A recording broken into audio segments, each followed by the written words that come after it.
Bismillahirrahmanirrahim. Alhamdulillahi wahdah wassalatu wassalamu ala man la nabiyya ba'dah. Amma ba'd.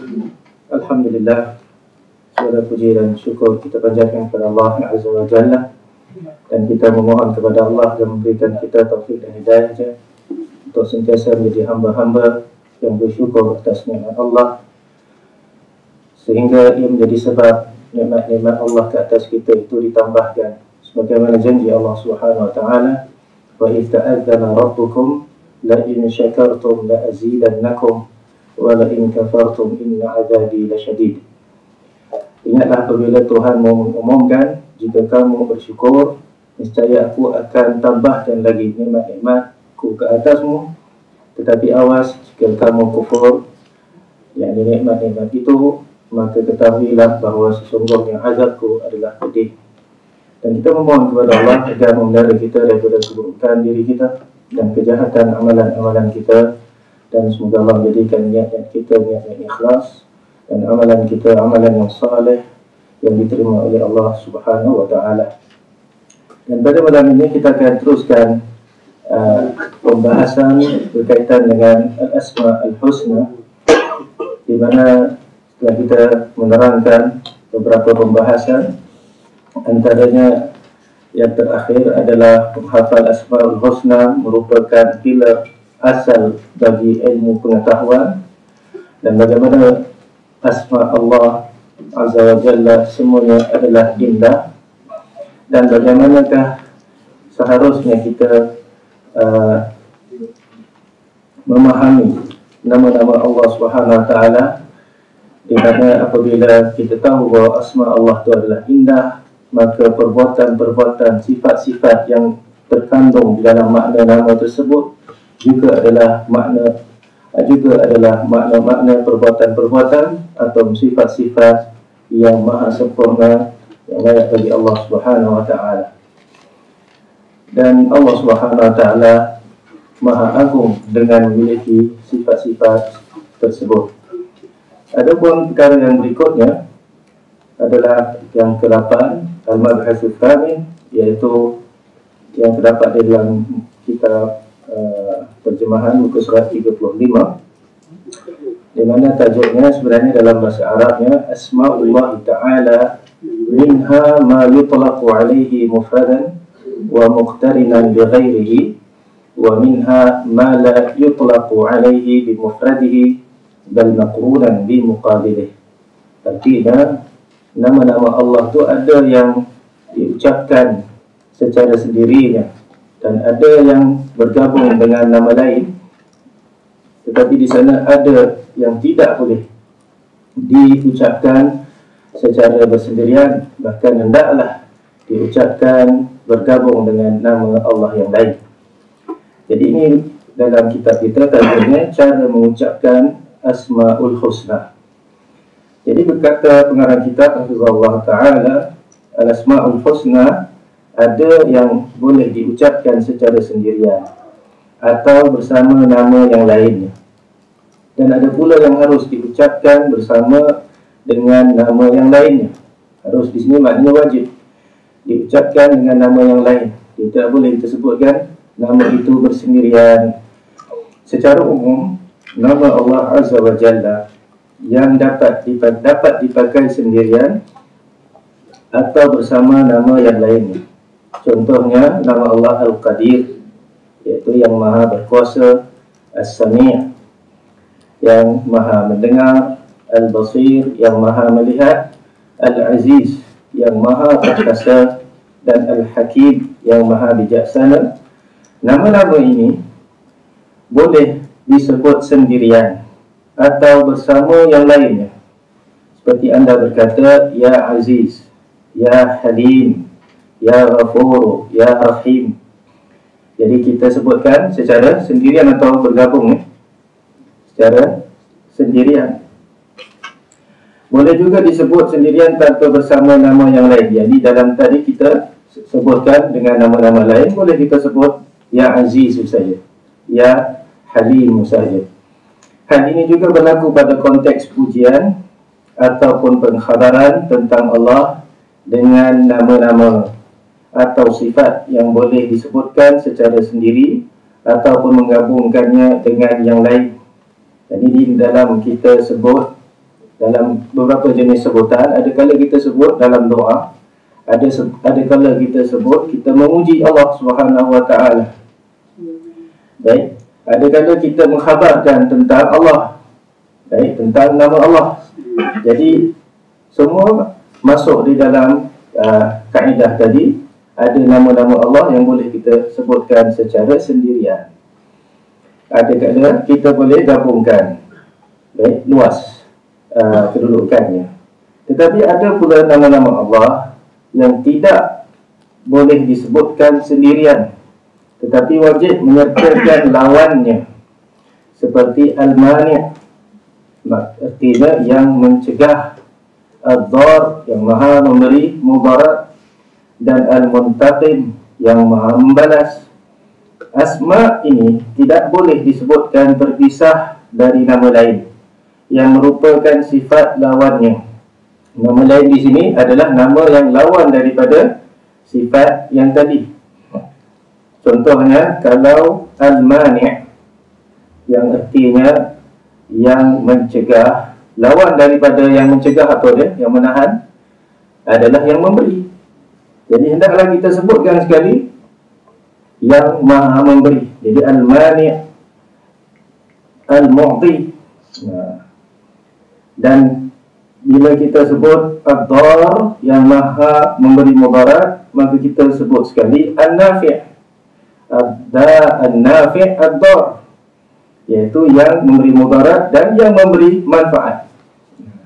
Perhatikan. Dan Al-Afu, lawan daripada nama Allah Al-Muntaqim. Jadi kita sebut Al-Afu Al-Muntaqim atau Al-Muntaqim Al-Afu. Sehingga cara menyebutkannya adalah seperti tadi, Al-Mu'ti Al-Mani', Ad-Daru Al-Nafi', Al-Muntaqim Al-Afu, dan Al-Mu'iz Al-Mudhil. Al-Mu'iz adalah yang memberikan kemuliaan kepada seseorang. Al-Mudhil yang menghinakan. Jadi ia datang berpasangan, lawan antara satu dengan yang lain. Jadi kesempurnaan pada Asma'ul Husna akan tampak ketika nama-nama seperti ini disebutkan bersama lawannya. Sebab tujuan dari penetapan Asma'ul Husna ini adalah untuk mengukuhkan bahawasanya hanya Allah lah yang bersifat rububiyah, iaitu ketuhanan. Hanya Allah lah yang mengatur makhluk dan mengatur keadaan mereka, memberi, mencegah, memberi manfaat, memberi mudarat, memaafkan dan menyiksa. Adapun memuji Allah dengan hanya memakai sifat yang maha mencegah, yang maha menyiksa, yang maha memberi mudarat, kalau seorang nak puji Allah dengan nama-nama tadi, maka hal ini tidak boleh. Baik, ia tidak ada pujian di situ.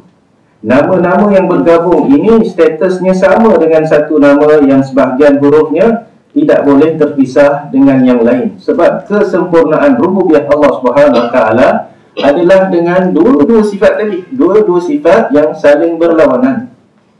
Maknanya, baik, setakat yang menghalang saja tidak ada kesempurnaan, tapi yang boleh menghalang, yang maha menghalang dan yang maha memberi, baru datang kesempurnaan rububiyah Allah Ta'ala. Baik.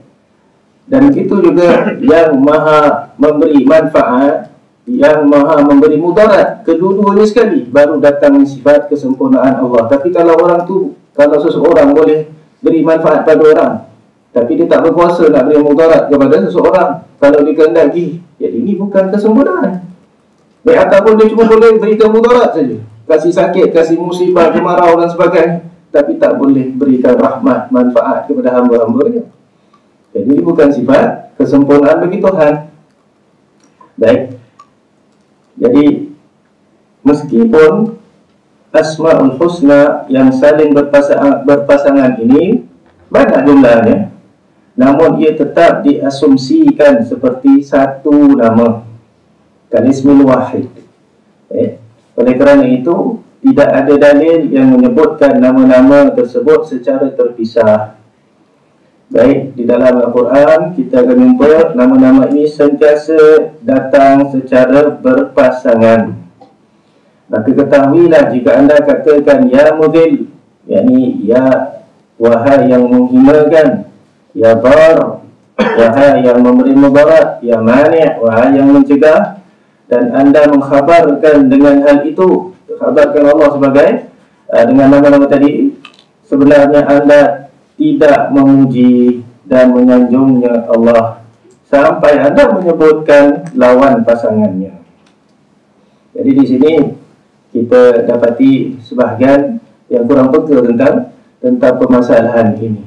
Jadi mentang-mentang ia terdapat dalam senarai Al-Asma'ul Husna, bagaimana yang selalu dibaca oleh sebagian orang, ada 99 nama dalam satu senarai. Jadi mereka sangka bahawa nama itu adalah disebut secara sendiri, boleh kita sebut secara satu-satu. Baik, sedangkan di sana ada yang boleh disebutkan satu-satu dan bergabung, tapi di sana ada yang hanya boleh disebutkan secara bergabungan sahaja. Baik, jadi kalau ditanya kepada kita, Ustaz, bagaimana kita nak tahu mana satu nama Allah yang mesti disebut secara bergabung dengan lawannya? Kita penjawapan, kena tahu maknanya. Di sini kena tahu maknanya, sebab kita kena lihat makna itu dalam nama tersebut yang berkaitan dengan rububiyah Allah Subhanahu Wa Taala. Adakah cukup kalau kita katakan itu saja, ataupun tidak mencukupi, tidak sempurna, melainkan setelah kita sebutkan sekali lawan daripada sifat tersebut, okay, yang memberi manfaat dan yang memberi kemudaratan. Jadi kan ada lawannya. Tapi kalau nama itu tak ada masalah disebutkan sendirian, tidak ada lawannya. Baik, yang maha mengetahui, contohnya Al-Alim. Perlu tak kita nak sebut lawan? Tak ada lawannya pun, tak ada lawannya. Baik, telah sempurna dengan sifat tersebut. Jadi ini kaedahnya, dan perlulah dikaji daripada kitab-kitab ulama tentang nama-nama yang perlu disebut secara berpasangan. Akan datang nanti dalam penjelasan dan syarah Al-Asma'ul Husna di akhir kitab ini, insya-Allah. Baik, jadi kaedah ini asalnya datang daripada Al-Imam Ibnu Qayyim rahimahullah ta'ala. Beliau sebutkan dalam kitabnya Badai' al-Fawaid. Baik, Badai' al-Fawaid, kitab yang sangat bagus, menerangkan banyak perkara, antaranya perkara yang berkaitan dengan nama-nama Allah Ta'ala. Jadi itu permasalahan yang ke-8. Kita pindah kepada pembahasan yang berikutnya, untuk pembahasan yang ke-9, iaitu sebahagian Asma'ul Husna menunjukkan pada beberapa sifat Allah sekaligus. Min asma'illahil husna ma yakunu dalan ala iddati sifat. Nah, berkata pengarang kitab Hafizahullah Ibnu Qayyim rahimahullahu ta'ala berkata, di antara Asma'ul Husna ada nama-nama yang kandungannya menunjukkan beberapa sifat Allah sekaligus. Penunjukan nama tersebut terhadap beberapa sifat yang dimaksud sama seperti yang ditunjukkan oleh nama-nama yang lain bagi masing-masing individu sifat. Jadi ini saya rasa telah disebutkan pada mukadimah dahulu. Ada nama Allah yang sebenarnya dengan satu nama ini boleh mengandungi banyak nama, boleh mengandungi banyak sifat sekaligus. Jadi sebab apa? Memang jenis nama itu memiliki makna yang luas. Makna yang luas. Jadi kalau kita lihat contohnya, kata Ibnu Qayyim rahimahullah lagi, Al-Azim, artinya yang maha agung. Al-Majid, yang maha mulia. Yang maha mulia, yang maha terpuji, Al-Majid. Dan As-Samad, iaitu yang merupakan tempat bergantung. Dan ini adalah nama-nama yang menunjukkan kepada banyak makna yang maha sempurna bagi Allah Subhanahu Wa Taala. Ibnu Abi Hatim dan dalam tafsirnya meriwayatkan perkataan Ibnu Abbas radhiyallahu anhu tentang hal ini. Jadi ini dalam kitab tafsir Ibnu Abi Hatim. Ini adalah kitab tafsir yang lama yang dikarang oleh seorang ulama salaf, seorang ulama hadis, bahkan seorang ulama jarah wa ta'dil. Dan kitab tafsirnya dipuji oleh ulama. Ibnu Taimiyah rahimahullah taala sangat merekomendasikan kitab ini sebab kitab ini adalah kitab tafsir Al-Quran secara bersanad. Nah, ini adalah zaman sanad. Nah, dan Ibn Abi Hatim rahimahullah ta'ala merupakan salah seorang ulama jarah wa ta'dil, ulama ilal di dalam hadis. Baik. Jadi lebih banyak kita katakan riwayat-riwayat beliau dalam tafsir yang sahih. Baik, walaupun kita nafikan ada juga yang mungkin tidak sahih, tapi ini adalah tafsir yang sangat baik. Dan daripada kitab ini juga diambil kitab-kitab tafsir lain seperti kitab Ibnu Jarir, At-Tabari, kitab Ibnu Katsir rahimahullah taala dan lain-lain lagi. Karena kulihat beliau meriwayatkan satu perkataan daripada Ibnu Abbas. Dan siapa Ibnu Abbas? Tidak bukan adalah seorang guru tafsir dalam umat ini yang digelar sebagai terjemahan Al-Quran, yang mana Rasulullah SAW pernah berdoa kepada Allah untuknya, Allahumma faqihu fid din wa 'allimhu at-ta'wil. Ya Allah, berikanlah beliau ini kefahaman yang dalam di dalam agama dan ajarkanlah dia takwil. Apa makna takwil di sini? Menyelewengkan nama. Tidak, takwil di sini artinya mentafsirkan Al-Quran. Baik. Jadi beliau pernah berkata ni, ikut riwayat ini, As-Samad adalah pemimpin yang sempurna dalam kepimpinannya, yang maha mulia, yang sempurna kemuliaannya, yang maha agung, yang sempurna keagungannya. Jadi itu makna apa? As-Samad. Jadi As-Samad artinya adalah pemimpin. As-Samad maknanya pemimpin. Tapi pemimpin macam mana? Pemimpin yang sempurna dalam kepimpinannya, yang maha mulia, yang sempurna kemuliaan. Jadi tempat bergantung orang bawahannya. Dan kalau Allah SWT Tuhan, maka tak ada makhluk melainkan semua bergantung kepada Allah SWT. Baik. Dan Al-Halim pula, yang maha penyantun, yang sempurna pada santunannya. Apa makna santun di sini? Adakah maknanya sopan santun? Bahasa Melayu kita sopan santun maknanya dia tidak bercakap dengan suara yang kuat-kuat, dia cakap beradab. Itu kalau bahasa kita santun.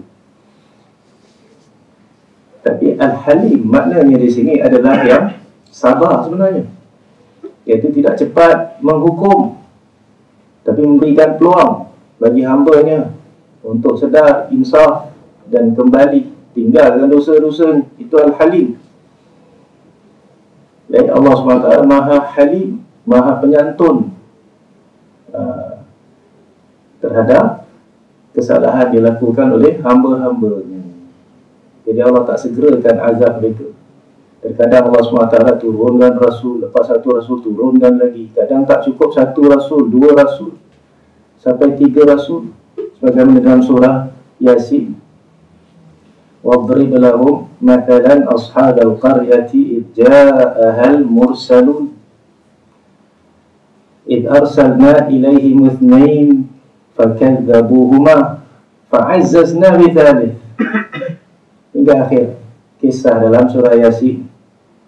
وَاضْرِبْ لَهُمْ مَثَلًا, buatlah perumpamaan bagi mereka satu kisah Ashab al-Qaryah, tentang penduduk satu kota. Ja'ahal mursalun, ketika datang kepada kota tersebut beberapa orang rasul, lebih daripada dua. Jadi dalam satu tempat datang sekali apa ni?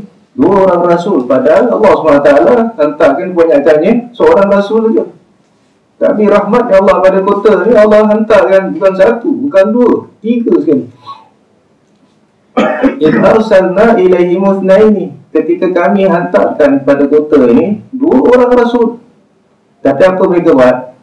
Fakadzabuhuma. Mereka dustakan dua Rasul ini. Allah azabkan ke tidak? Tidak. Allah Maha Halim. Fa'azzazna bithalith. Maka kami kuatkan dua orang Rasul itu dengan yang ketiga. Dah jadi tiga. Makin kuat ke tidak? Makin kuat. Ke Rasul sama je. Satu pun kuat, dua pun sama je, tiga pun sama, 10 Rasul pun satu kali pun sama. Ataupun lagi banyak, lagi kuat. Lagi banyak, lagi kuat. Jadi dalil bahawa adanya kekuatan dalam bilangan. Bukanlah sebagaimana sangkaan sebahagian orang. Mungkin dia dengar sebahagian orang kata, ataupun mungkin ulama kata, tapi dalam konteks yang berbeza. Dia kata yang penting bukan apa ni, bukan jumlah yang ramai, bukan senjata yang canggih. Yang penting adalah iman dan tawakal. Betul tak tu? Betul. Kita tak katakan salah. Tapi mungkin kita ambil ni, lepas tu kita aplikasikan kat tempat lain juga. Dan bukanlah orang yang mengatakan demikian, yang penting iman, bukannya jumlah. Dia tak kata bahawa jumlah tak penting. Dia tak kata bahawa senjata tak penting untuk menang. Dia kata yang lebih penting, apa dia? Adalah keimanan, ketakwaan, tawakal mereka kepada Allah Subhanahu Wa Taala, bahawa mereka menang ni dengan apa? Dengan pertolongan Allah je. Baik. Tapi jumlah juga penting. Jadi dalilnya dalam surah ini. Baik. Nabi Musa alaihissalam adalah salah seorang rasul dari kalangan ulul azmi. Ini adalah, kita katakan, ketua-ketua rasul. Baik. Yang banyak diuji oleh Allah SWT, yang tahan sabar. Nah, tapi itu Allah bantu Nabi Musa AS dengan saudaranya Harun untuk kuatkan lagi yang dah kuat. Baik. Bahkan sebenarnya Nabi Musa AS yang berdoa kepada Allah SWT, minta apa? Mintakan agar saudaranya Harun bantu dia dalam dakwah ni, nak pergi jumpa Fir'aun. Dan Nabi Musa AS berdoa,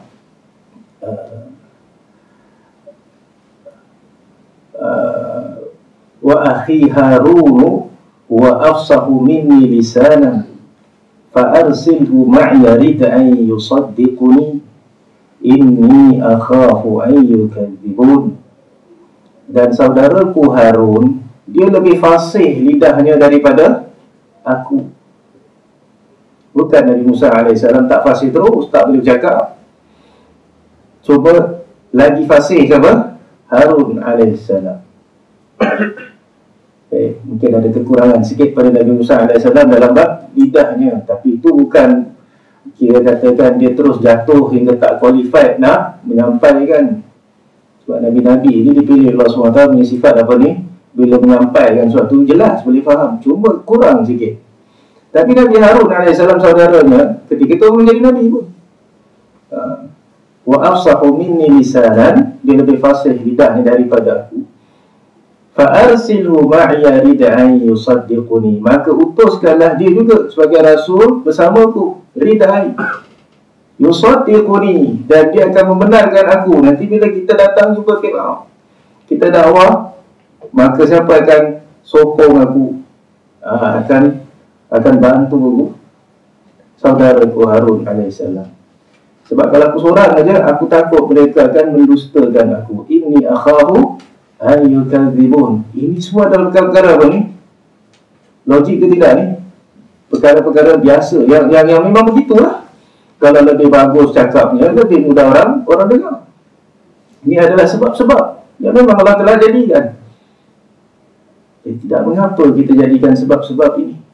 Dan kita bahkan ambil sebab-sebab ini untuk mencapai matlamat kita yang baik. Untuk mencapai matlamat kita yang baik tentunya. Jadi maka Allah SWT mengabulkan doa Nabi Musa AS dan dijadikan Nabi Harun ini sebagai Nabi, sebagai Rasul. Jadi ini dalil bahawa seorang Rasul itu jadi Rasul bila Allah yang angkat dia jadi Rasul.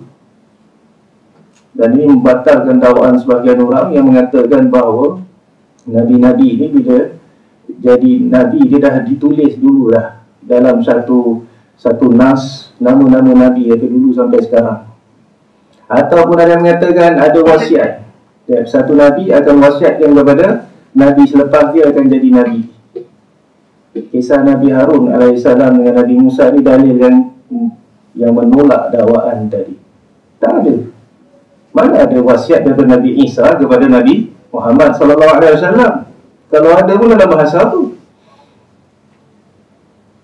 Dan kalau dalam bahasa itu pun, kalau ada pun, siapa yang boleh baca? Orang Arab boleh baca. Jadi mereka jadi Nabi bila dapat wahyu. Semua orang tahu tersebut.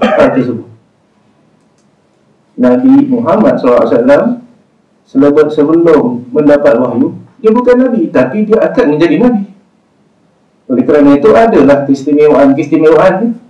Bahkan ada irhasat, ada kita katakan berita-berita gembira. Allah pelihara Nabi ini, bakal Nabi ini sebelum dia jadi Nabi pun. Ada pembersihan hatinya, air zam-zam dan seterusnya, kisah-kisah yang kita baca dalam hadis yang sahih. Tapi maksudnya selagi belum dapat wahyu, dia belum jadi Nabi. Sebab tu Allah SWT berfirman, wa kadzalika auhayna ilaika ruhan min amrina ma kunta tadri mal imanu ma kunta tadri mal kitabu walal iman walakin ja'alnahu nuran nahdi bihi man nasha'u min ibadina wa innaka latahdi ila siratim mustaqim, hingga akhir ayat tersebut. Allah berfirman, dan demikianlah kami wahyukan kepada engkau ruhan min amrina. Ruh di sini kata ulama ramai mengatakan dia adalah Jibril. Jadi Jibril datang bawa wahyu kepada Nabi, baru dia jadi Nabi. Ma kunta tadri mal kitab, sebelum itu kau tak tahu apa tu Alkitab, apa tu Quran. Walal iman, kau tak tahu apa tu iman. Kemudian terdapat beberapa tafsiran tentang erti iman. Baik. Tapi kami jadikan ia nur, yang kami tunjukkan dengan nur, yakni wahyu itu kami jadikan nur yang kami tunjukkan kepada siapa-siapa daripada hamba-hamba kami yang kami kehendaki.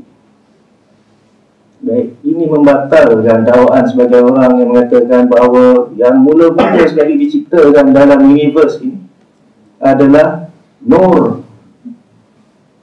Nur Allah, nur Muhammad. Jadi kan nur Muhammad ni. Dan nur Muhammad inilah diciptakan macam-macam makhluk Allah SWT yang Allah ciptakan syurga, diciptakan malaikat-malaikat. Malaikat pun tak ada nur Muhammad ni dulu. Kalau tak ada Muhammad ini, tak akan diciptakan universe ini. Baik. Dan daripada nur Muhammad ini diciptakan Nabi Adam AS, dan kemudian dia berpindah-pindah daripada satu bapa ke satu bapa, dari satu nabi ke satu nabi, sampai kepada bapa Nabi SAW, sampai kepada Nabi Muhammad SAW. Baik. Ini perkara baik ke perkara yang kita boleh nampak ni? Perkara baik. Perkara baik ini, apa jalan untuk membenarkannya? Perkara baik mana boleh buktikan? Melainkan dengan apa? Dengan khabar daripada yang maha tahu apa juga yang lain. Allamul ghuyub. Yang mana yang nampak dengan yang tak nampak itu sama saja bagi Allah SWT dengan tahunya. Alimul ghaibi wa syahadah. Jadi jika ada dalil, tanpa kita terima. Tapi kalau tidak ada dalil yang sahih, maka wajib kita tolak. Apalagi kalau ia bersalahan dengan banyak ayat-ayat Al-Quran, bahawa manusia ini diciptakan dari apa? Minggu lepas ada orang tanya diciptakan daripada kera ke bukan? Bukan diciptakan daripada kera, maknanya dia evolusi daripada kera. Itu lebih teruk lagi. Dan sekarang ada yang mengatakan dia bukan daripada kera, tapi daripada Nur apa? Nur Muhammad, Nur Allah SWT. Jadi adalah sifat Allah pada Nabi Muhammad SAW. Kemudian datanglah beberapa riwayat kepercayaan bahawa oleh kerana Nabi Muhammad diciptakan daripada cahaya dengan cahaya tak keluar, tak timbulkan bayang-bayang. Dan seterusnya. Baik. Jadi Nabi Muhammad SAW kata Allah SWT adalah seorang malaikat ke seorang manusia? Seorang manusia, mithlukum, seperti kamu semuanya, bashar, darah, daging, yang makan, yang minum, yang tidur, yang beristeri, yang mempunyai anak. Baik.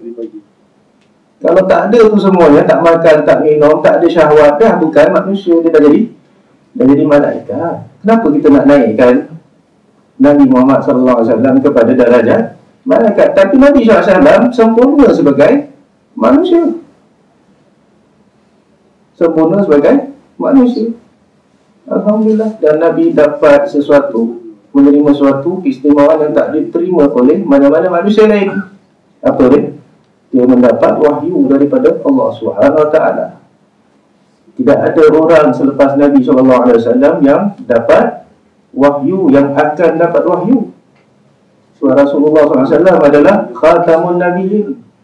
Maka Muhammadun aba ahadin min rijalikum walakin Rasulullah wa khataman nabiyyin wa kana Allahu bikulli syai'in alima. Bukanlah Rasul itu bapa bagi lelaki kamu, tetapi dia adalah pesuruh Allah dan penutup Nabi-Nabi. Kita terangkan bilakah seorang tu jadi Nabi, bila seorang tu jadi Rasul, bila dapat wahyu. Maknanya kalau dapat wahyu, Jibril datang kepada dia, berikan dia wahyu, maka dia jadi apa? Dia jadi Nabi. Walaupun awak panggil dia imam, awak panggil dia wali, tapi kalau awak kata dia dah dapat wahyu, maka ketika awak sebenarnya kata dia adalah Nabi. Beza cuma lafaz ni saja. Beza cuma apa? Lafaz saja. Sebab tu siapa yang berkata bahawa selepas wafatnya Rasulullah SAW, Jibril alaihissalam datang kepada anak perempuannya Fatimah radhiyallahu anha dan berikan dia wahyu daripada Allah, apalagi lebih banyak daripada Quran, dan Ali bin Abi Thalib tukang tuliskan wahyu tersebut, maka dia sebenarnya kata apa? Ada Nabi lepas Muhammad SAW. Bahawa Fatimah sekarang adalah Nabi, kemudian Nabi perempuan pula.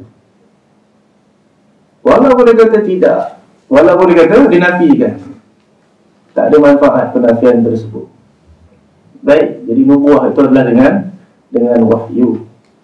Begitu juga orang mengatakan bahawa ada imam-imam yang mendapat wahyu daripada Allah SWT, maka ketahuilah dia berbohong. Baik, tak ada wahyu lagi turun. Baik, kalau jumpa Nabi SAW pun jumpa dalam mimpi. Baik, bukan Jibril datang kepada dia dan berikan wahyu. Tapi jangan pula orang tanya, ya, Ustaz, bila Nabi-Nabi ada, Jibril ada kerja, ada tugas. Dia diperintahkan untuk sampaikan wahyu kepada Rasul-Rasul. Bila Nabi Muhammad SAW dah tak ada, apa kerja Jibril? Apa kerja awak nak tanya? Itulah jawapan kita.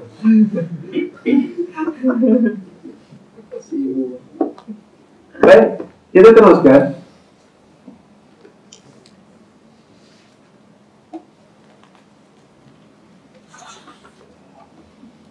Setelah kita terangkan, terdapat sebahagian Asmaul Husna yang menunjukkan pada beberapa sifat Allah sekaligus.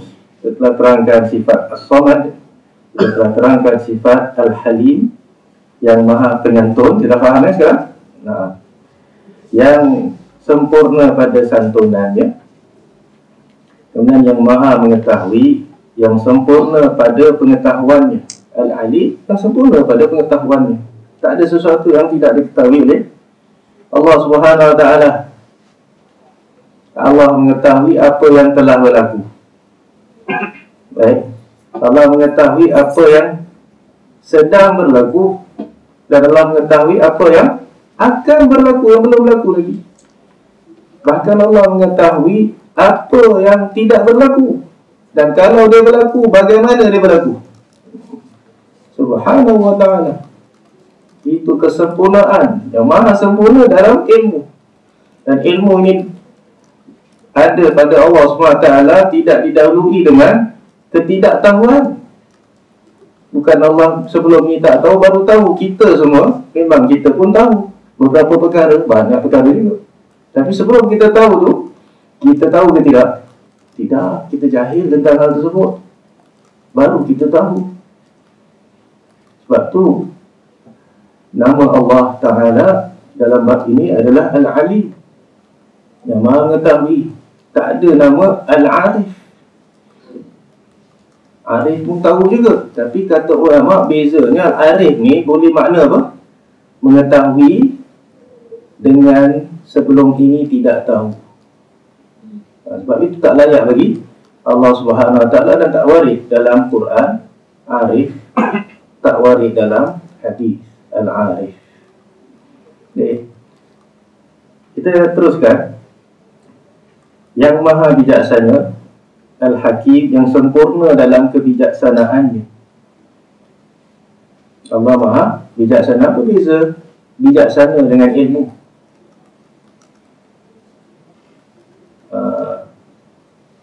Boleh tak bijaksana tanpa ilmu? Tak boleh lah. Nak bijaksana mesti kena tahu juga. Baik. Tetapi dia lain daripada setakat ilmu. Baik, bijaksana artinya kita letakkan ilmu kita, sesuatu tu pada tempatnya. Kalau kita tak letakkan sesuatu tu di tempatnya, kita letak kat tempat lain, maka ketika itu bukan kebijaksanaan. Kita berikan pahala kepada seorang yang jahat, yang tidak layak dapat pahala. Orang yang buat dosa pula kita bagi pahala. Ataupun sebaliknya, orang yang buat ketaatan, kita azab pula. Adakah itu kebijaksanaan? Tidak. Dan juga perkara lain dalam ciptaan-ciptaan Allah Subhanahu Wa Taala. Menciptakan satu hal, menciptakan perlukan kekuasaan. Yang maha kuasa dia boleh ciptakan. Hatta cipta yang paling kecil sekali, makhluk Allah yang paling kecil sekali. Dan Allah berikan perumpamaan, iaitu ba'udah. Inna Allah la yastahi ay yadriba matalan ma ba'udatan fama fawqaha. Sesungguhnya Allah tidak malu untuk memberikan perumpamaan, walaupun tentang dengan, ataupun walaupun dengan seekor ba'udah apa? Nyamuk. Ataupun apa yang lebih kecil daripada itu. Allah tak malu nak berikan perumpamaan dengan mana-mana makhluk Allah Subhanahu Wa Taala. Tapi orang yang beriman, dia akan beriman. Makin tinggi, makin kuat keyakinannya dengan perumpamaan-perumpamaan tadi, dia insaf. Tapi orang yang kafir, mereka akan kata, madza aradallahu bihadza madzalah. Apakah Allah nak ni dengan perumpamaan macam ni? Apa hal cerita pasal nyamuk? Cerita pasal lalat. Tapi Allah tak malu nak berikan perumpamaan-perumpamaan ini. Orang yang beriman akan dapat manfaatnya. Baik, sebab tu disuruh kita beri peringatan. Sebab orang beriman akan ambil manfaat daripada peringatan. Wa dzakir fa inna dzikra tanfa'ul mu'minin. Berikanlah peringatan, kerana peringatan itu memberi manfaat kepada orang-orang yang beriman. Baik. Jadi macam mana pun makhluk Allah, manusia ni, bergabung untuk ciptakan seekor nyamuk, seekor lalat, boleh tak? Tak boleh pun. Dia boleh ciptakan macam-macam benda lain, dia tak boleh ciptakan nyamuk yang itu. Nyamuk yang banyak mata, baik, dan kakinya banyak, bulunya, dan jantungnya dia berapa banyak, dan dia boleh buat macam-macam perkara yang kita kalau fikirkan sungguh luar biasa. Ratusan-ratusan mata dekat dalam badan yang sangat kecil macam tu. Makhluk yang luar biasa. Sampai ada mengatakan di atas dia, di atas nyamuk tu ada beberapa perkara yang awak tak nampak. Tapi ada. Sampai ada mengatakan fama fauqaha, yang seekor nyamuk, dan apa yang fauqaha, kita tadi kata apa? Ataupun yang lebih kecil daripadanya, kata fama fauqaha, apa yang ada di atas nyamuk, atas badan nyamuk tu ada benda kecil-kecil. Allahu a'lam. Tapi zahirnya apa yang disebutkan dalam tafsir, fama fauqaha, walaupun makhluk yang lebih kecil daripada seekor nyamuk. Tetapi kita dapati bahawa Allah ciptakan mesti dengan apa ni? Dengan hikmah. Allah ciptakan dengan hikmah. Dia ada fungsinya tertentu. Dia adanya kepak lagi. Kita hebat macam mana pun, kepak masih tak ada lagi. Kalah kita dengan nyamuk.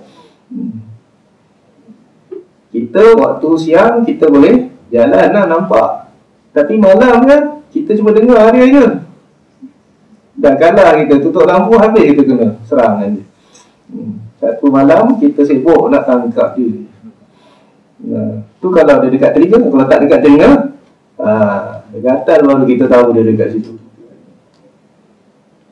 Baik.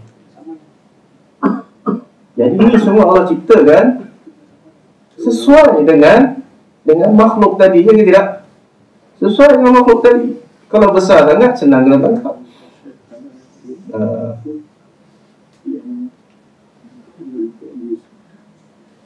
Baik.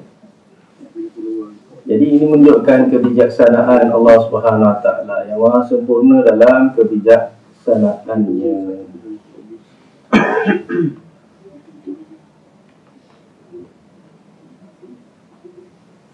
Baik, boleh bunuh nyamuk tak? Itu kena tanya pihak yang letakkan undang-undang untuk sembelih apa? Sembelih kurban. Nyamuk pun tak boleh, sebab apa? Sebab zalimi binatang kan?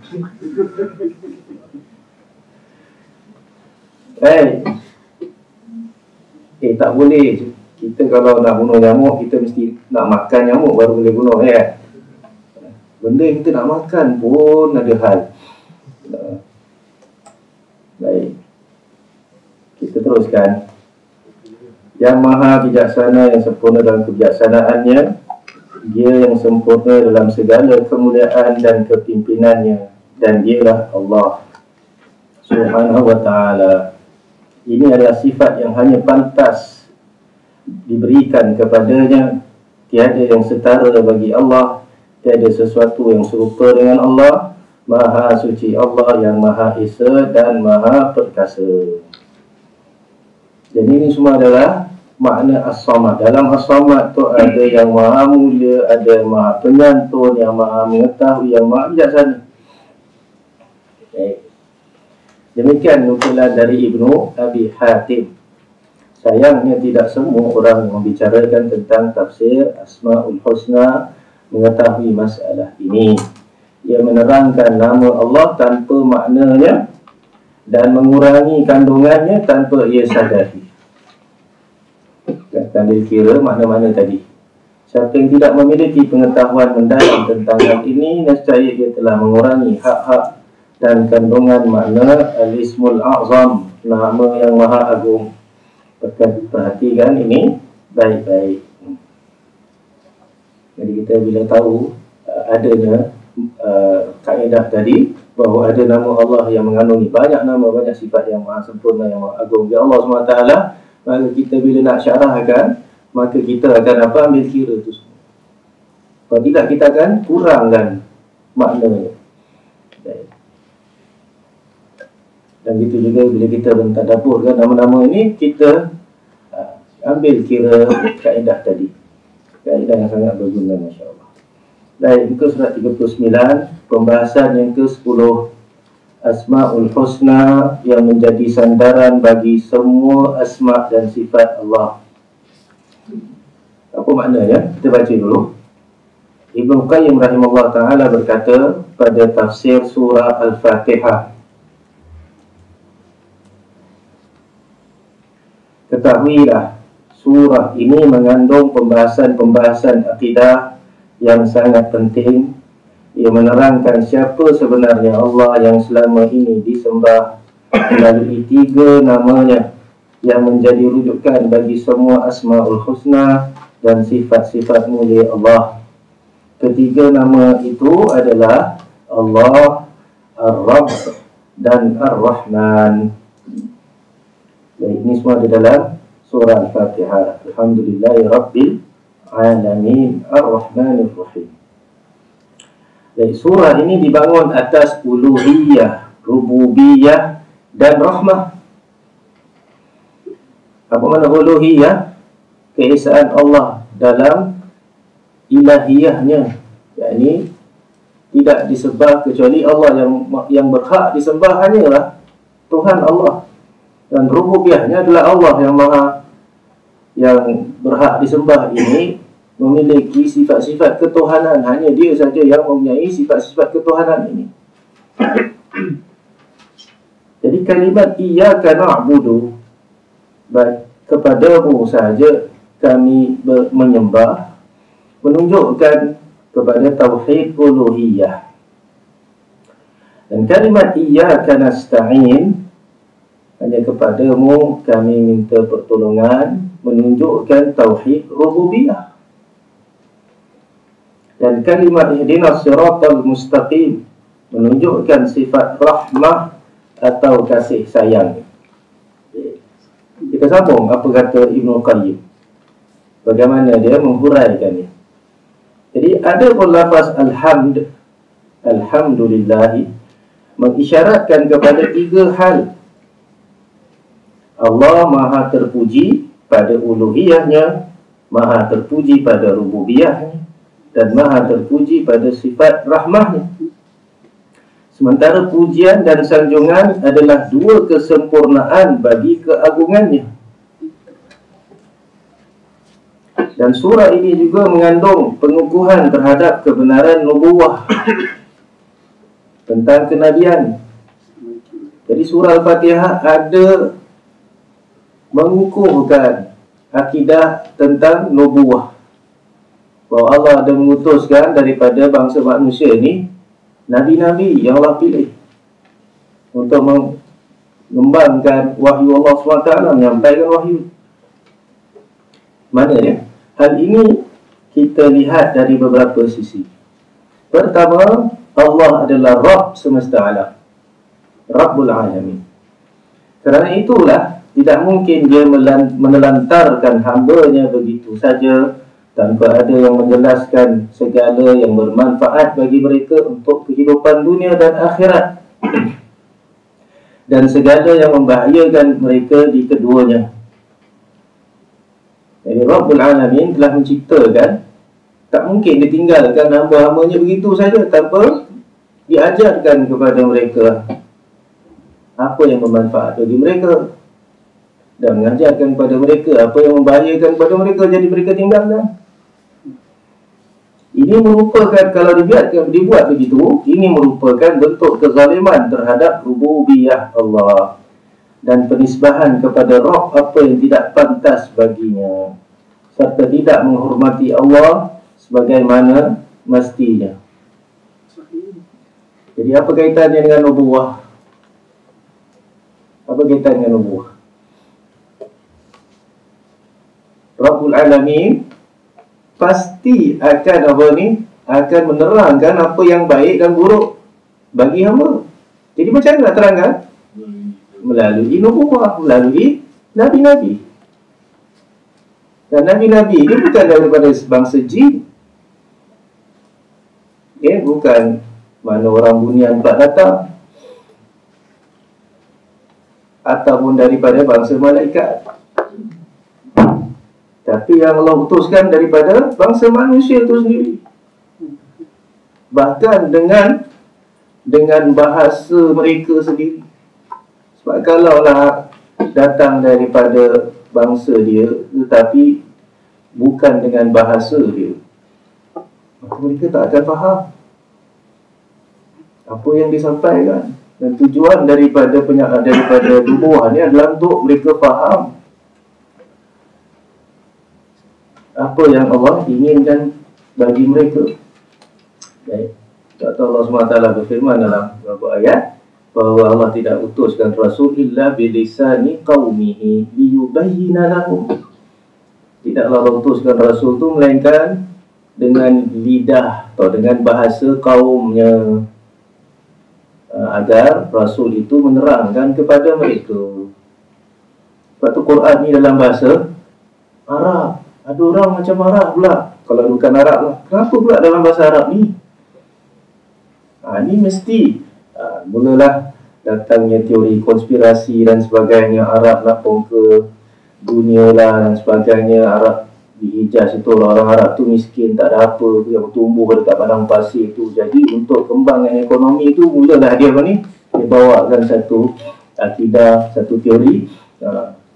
Kemudian dia berperang atas akidah tersebut. Lepas tu jadi kaya. Tengok sama khalifah-khalifah semua dah jadi kaya. Kenapa menang dalam jihad dan sebagainya. Ada sampai kata gitu. Ni nak kembangkan empire Arab sahaja.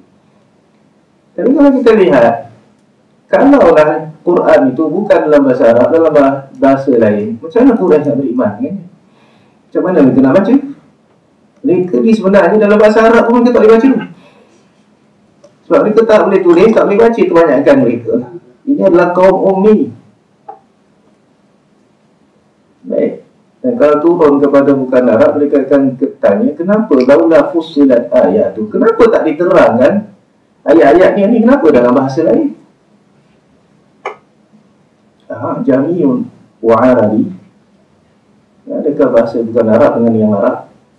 Sebab tu Allah turunkan dalam bahasa Arab. Jadi hujahnya tegak atas mereka.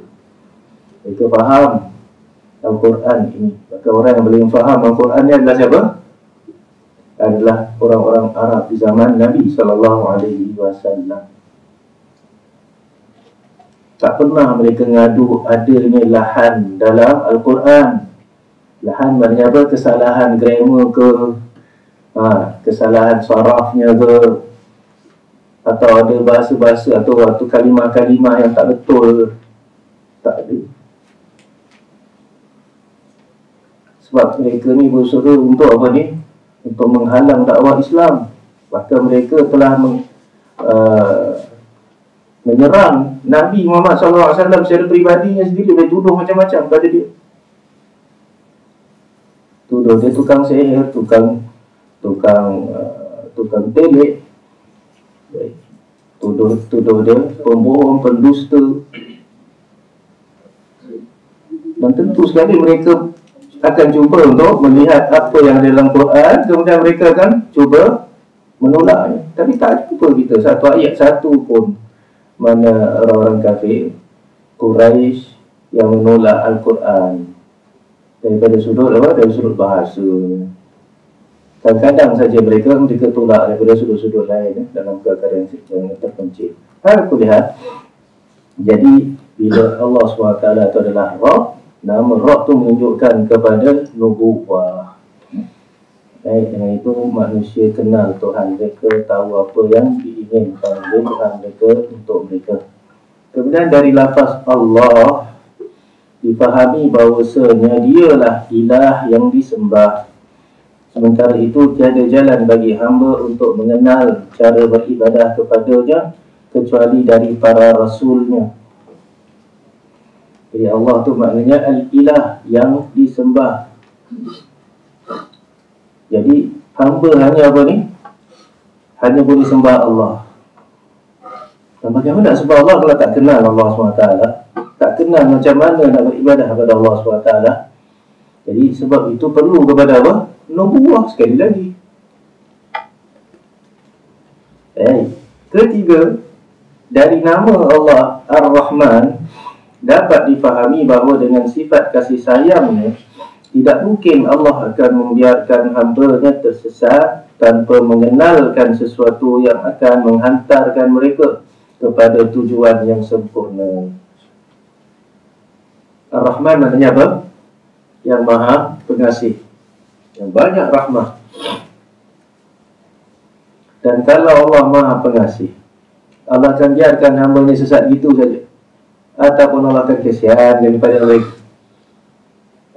Jadi akan kenalkan mereka sesuatu yang mereka perlukan. Jadi siapa pun yang menggali makna Ar-Rahman,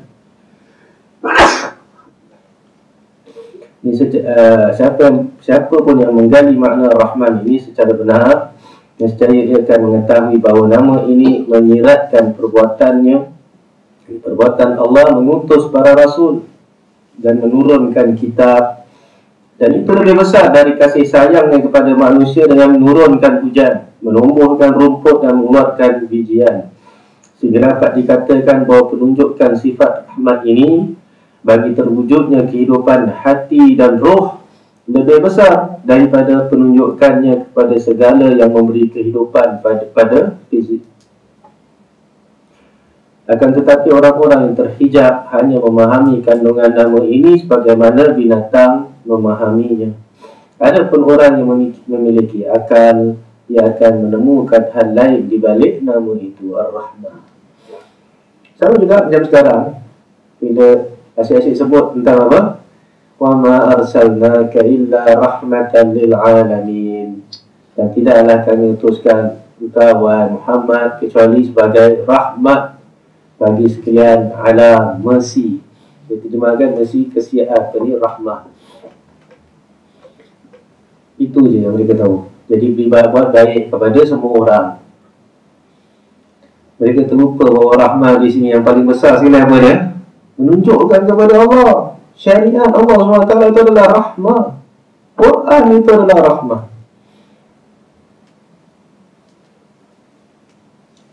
Itu lebih rahmah, lebih besar daripada apa ni? Daripada buat baik kepada orang lain. Dan juga kita dapati dalam Quran memang disuruh kita buatkan sedekah, buatkan zakat, berkorban, kan? Bantu orang yang susah, yang miskin, anak yatim dan sebagainya. Memang. Tapi sebenarnya sebelum itu, rahmat yang terbesar adalah mengenalkan hamba-hamba kepada Tuhan mereka. Bagaimana nak beribadat kepada Tuhan ini? Baik. Maka dengan itu mereka selamat di dunia dan di akhirat. Kemudian surah Al-Fatihah juga mengandung 3 pembahagian tauhid yang sudah menjadi kesepakatan para rasul.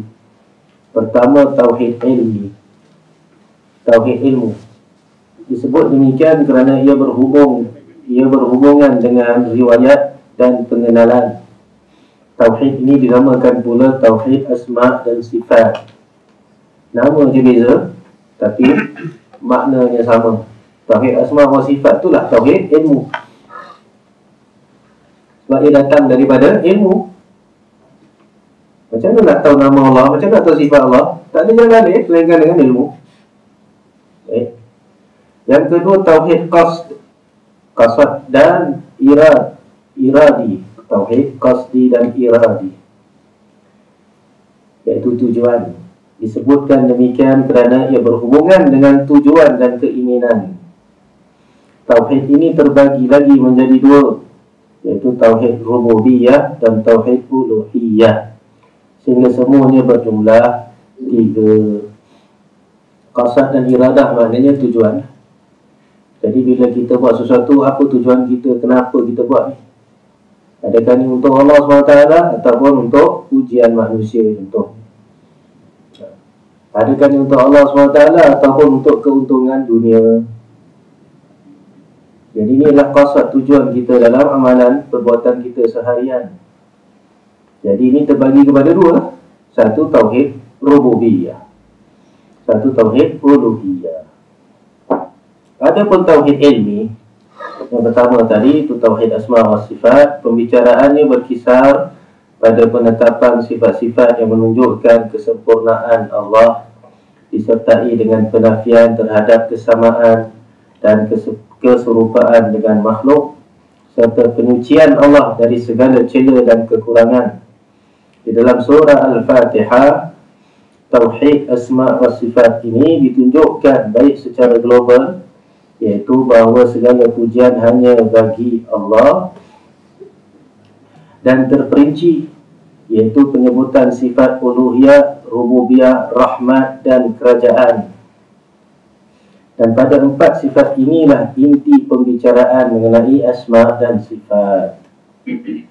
Jadi di sisi lain, lafaz alhamdu, pujian, dikatakan mencakup tauhid asma' dan sifat, kerana ia mengandung pujian terhadap Allah dengan segala sifat yang menunjukkan kesempurnaan dan kebesarannya, cinta, redha dan tunduk kepadanya. Tidak mungkin dikatakan seorang itu memuji Allah jika mengingkari sifat-sifatnya serta enggan mencintai dan tunduk kepadanya. Semakin banyak sifat Allah yang dipuji, maka semakin besar pula pujian kepada Allah. Sebaliknya, semakin kurang sifat kesempurnaannya, maka akan berkurang pula pujian kepadanya. Jadi ini daripada satu lafaz dalam Al-Fatihah, iaitu Alhamdu, segala pujian. Dalam segala pujian ni maknanya apa? Ada tauhid asma' wa sifat. Macam mana puji Allah SWT melainkan dengan nama-nama dan sifat-sifat ini. Kerana kita cinta Allah SWT melalui nama-nama ini, kita redha dengan nama-nama ini dan sifat-sifat ini, dan kita tunduk kepada Allah yang mempunyai sifat-sifat ini. Kerana itu segala pujian hanya milik Allah, dan hanya Dia yang mampu menghitungnya, kerana sifat-sifatnya sangat sempurna dan banyak.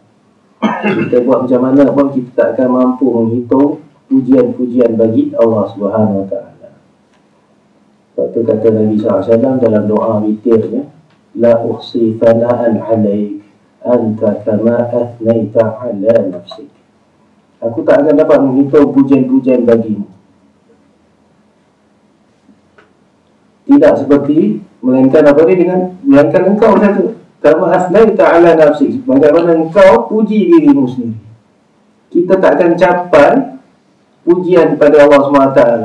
Allah saja yang apa ni, yang boleh capai pujian bagi dirinya sendiri. Maha suci Allah.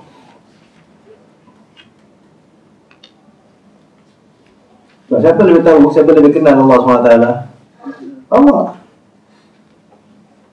Baik. Jadi kalau kita sendiri, orang lain boleh puji kita, tapi orang puji kita mengikut apa orang lain tahu tentang kita. Tapi mungkin kita ada sifat-sifat pujian yang terpuji yang lain, orang ni tak tahu. Ya tak? Jadi siapa yang paling bagus kalau nak puji diri dia? Dia sendiri.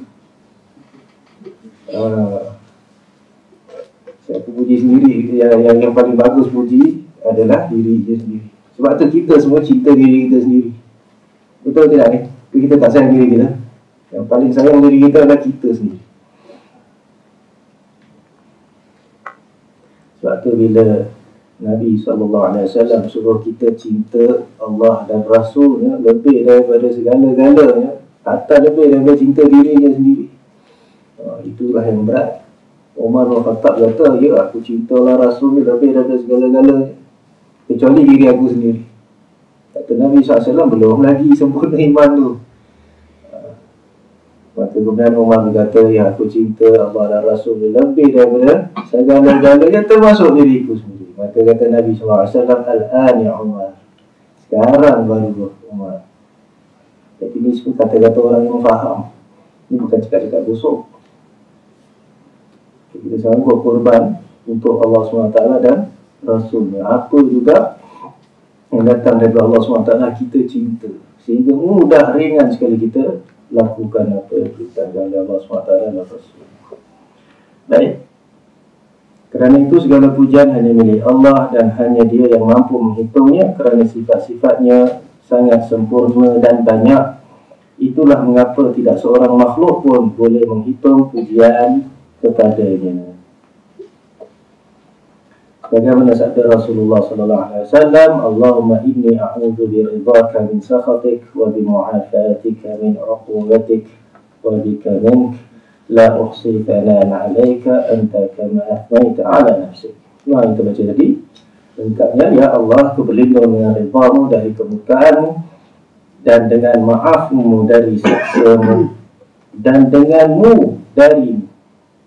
Aku tidak boleh menghitung, tidak mampu menghitung pujian kepadamu sebagaimana engkau memuji atas dirimu sendiri. Perhatikan doa Nabi SAW ini. Allah, aku berlindung dengan redha-Mu ya Allah dari kemurkaan-Mu. Lindung dengan apa ni? Sifat Allah. Tak ada lagi kita boleh lindung pada siapa lagi? Pada Allah SWT. Dan daripada apa? Kemurkaan Allah SWT, itu yang kita takut. Wa bi mu'afatika min 'uqubatik, dan daripada maafmu ya Allah dari siksa-Mu. Kita takut pada siksa Allah SWT, tapi kita tahu bahawa Allah SWT juga Maha Pemaaf. Baik. Dan ini menunjukkan kepada tauhid asma' wa sifat. Adapun penunjukan 5 asma'nya, iaitu Allah, Ar-Rabb, Ar-Rahman, Ar-Rahim dan Al-Malik, terhadap tauhid asma' dan sifat, ia dibangun oleh 2 hal. Pertama, seluruh nama Allah menunjukkan sifat kesempurnaannya. Nama-nama Allah sendiri berasal dari sifatnya, sehingga di samping sebagai nama, lafaz tersebut juga menunjukkan sifat. Ini banyak. Nama tu nama juga. Nama apa maknanya? Ingat lagi? Nama adalah, dengan nama itu kita dapat bezakan seorang daripada yang lain. Ia menunjukkan kepada apa? Kepada seseorang itu, kepada zatnya. Jadi nama itu menunjukkan kepada seseorang. Jadi itu tujuan, itu fungsi nama asalnya. Kalau tak ada nama, macam mana nak bezakan satu dengan yang lain? Kita semua tak ada nama, macam nak bezakan? Dan dengan nama itu dia menunjukkan kepada individu tertentu. Itu nama. Tetapi nama Allah SWT ni bukan setakat nama saja, tapi ia juga adalah menunjukkan kepada sifat yang punya nama. Jadi itu kaitan asma' wa sifat ni. Jadi dengan demikian, asma' dan sifat Allah adalah indah. Sebab jika asma'nya tidak mengandung makna, berarti ia tidak indah dan tidak menunjukkan pujian ataupun kesempurnaan. Jika demikian, akan menjadi boleh untuk menempatkan lafaz intiqam, penyiksaan, dan ghadab, ini marah, pada konteks rahmah dan ihsan. Begitu juga sebaliknya. Kalau dia tak ada makna, kita main tukar-tukar je nama, semua sama je. Sebab dia setakat nama tanpa makna. Alhamdulillah, tak ada husna di situ. Akibatnya orang akan berdoa dengan doa berikut. Contohlah, ya Allah, saya telah menzalimi diriku sendiri, ampunilah aku kerana Engkau Maha menyiksa. Ampunilah aku kerana Engkau Maha menyiksa, kerana Engkau Muntakim. Jadi dia kata apa? Muntakim, sebab pada dia nama semua sama, tak ada makna. Kalau ikut kaedah tu boleh je kita doa ni. Tapi kita tahu ni adalah doa yang batil. Ataupun orang yang berdoa, ya Allah, berilah aku, sesungguhnya Engkau lah yang Maha memberi mudarat dan yang mencegahnya, dan yang Maha mencegah, menghalang rezeki. Kita minta pada yang tak berikan rezeki, yang berikan mudarat. Na'udzubillah. Dan ungkapan yang sejenisnya, Maha suci Allah dari perkataan orang-orang zalim.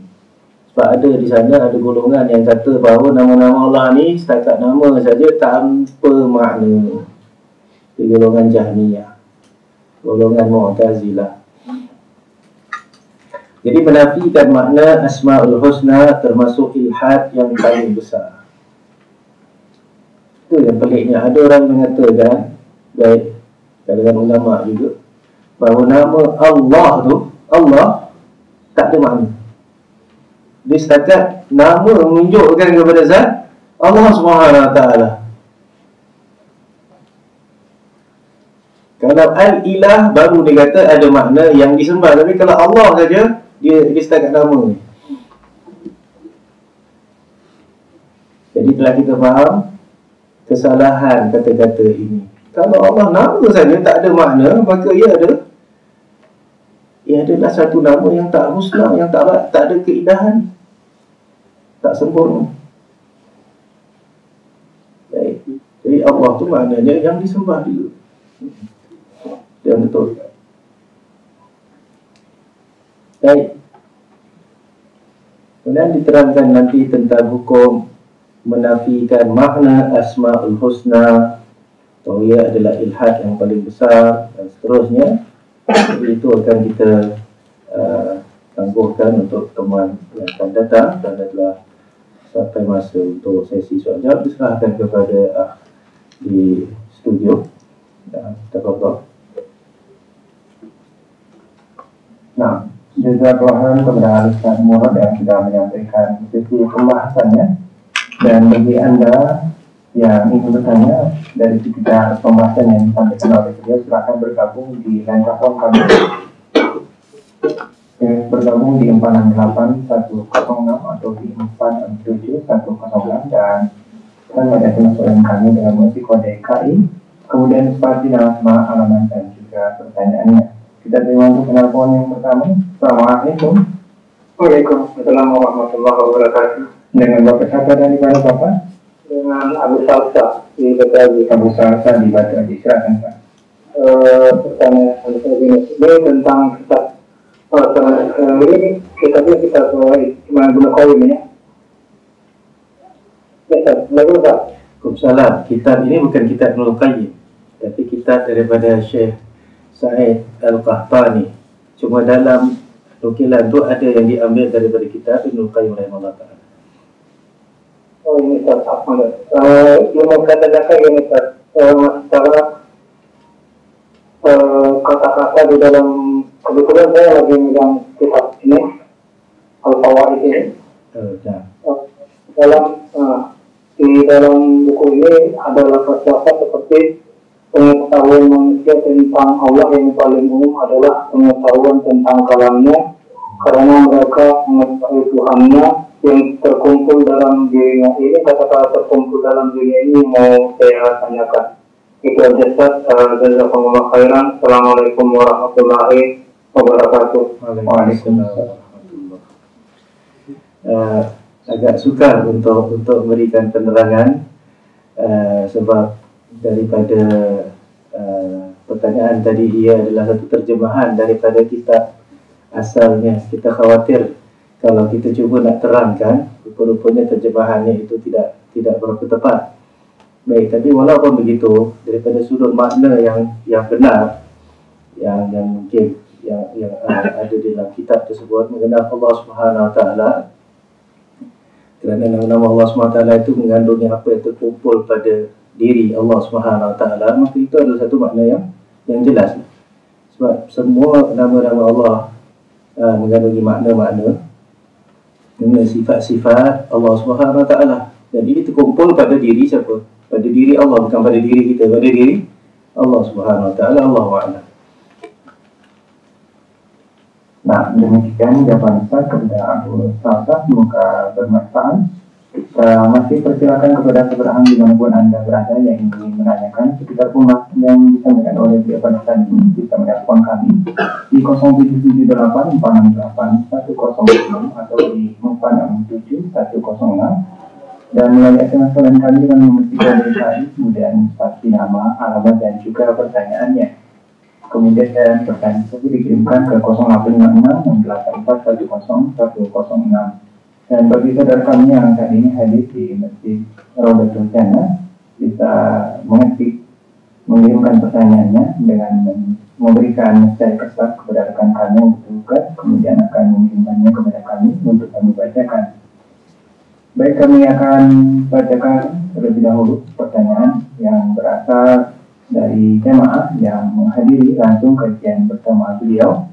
Kali ini berasal dari Abdullah Bahasanya beliau bertanya, Ustaz, orang yang akhir hayatnya menyebutkan kalimat talqin, adakah ada jaminan surga masa hidupnya yang mana dia tidak pernah sholat dan hal-hal yang lainnya? Baik, mengucapkan kalimat talqin, saya rasa maksudnya kalimah la ilaha illallah. Baik, terdapat hadis yang sahih bahawa siapa yang akhir kata-katanya adalah la ilaha illallah, maka dia masuk syurga. Man kana akhir kalamihi la ilaha illallah dakhala jannah.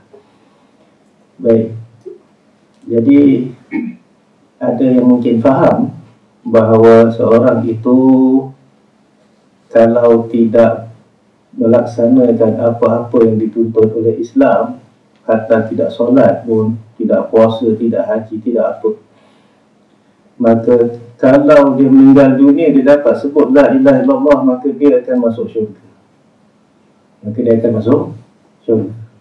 Jadi di sini sebenarnya kita perlu lihat hadis-hadis lain bahawa Rasulullah SAW telah memberikan syarat-syarat untuk la ilaha illallah tadi.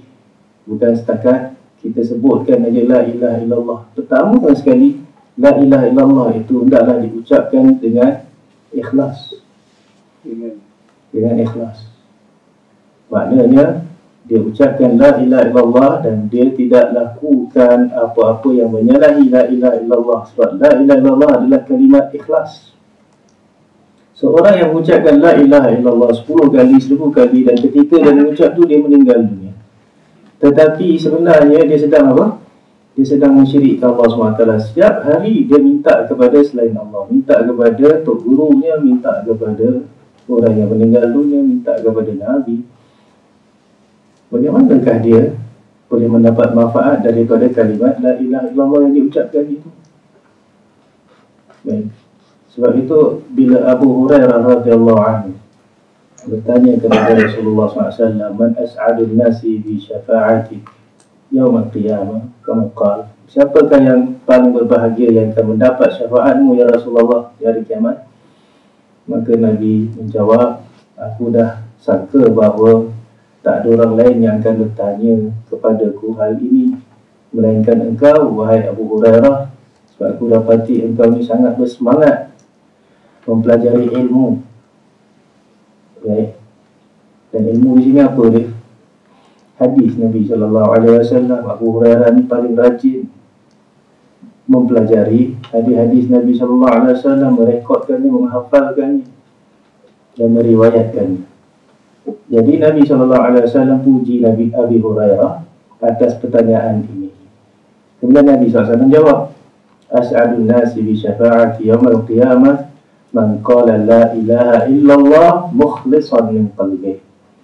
Orang yang paling berbahagia akan mendapat syafaatku dari kiamat kelak adalah orang yang mengucapkan la ilaha illallah tapi dengan apa? Dengan penuh ikhlas daripada hatinya.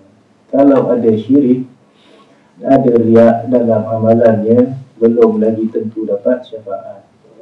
Bahkan kalau syirik tak akan dapat syafaat ya Rasulullah SAW. Kemudian di sana ada syarat-syarat lain. Hendaklah dia jujur dalam kalimah la ilaha illallah ni.